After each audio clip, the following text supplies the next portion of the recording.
From our employees na nakapagpatayo ng sariling bahay at nakakuha ng sariling sasakyan, marami sa kanila hindi nila inakala na pwede pala.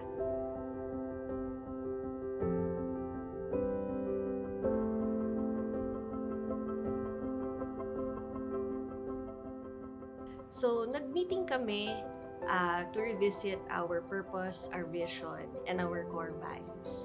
So, napansin namin, merong lumalabas na tema at ito yung pwede pala. From our employees na nakapagpatayo ng sariling bahay at nakakuha ng sariling sasakyan, to our customers na nakapagpalago ng kanilang mga negosyo. And sa mga partners namin na kasama na namin mag-grow.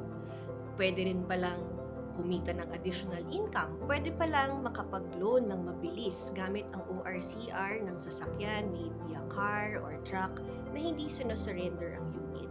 Marami sa kanila, hindi nila inakala na pwede pala.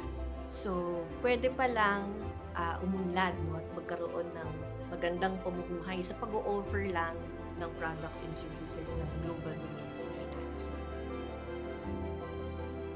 Join us by sharing your own pwede pala stories with the hashtags pwede pala at kapartner mo sa pag-angat. Itag nyo ang aming Facebook page at bisitahin na rin ang aming website gdfi.com.ph where you can find more pwede pala stories. Salamat kapartner!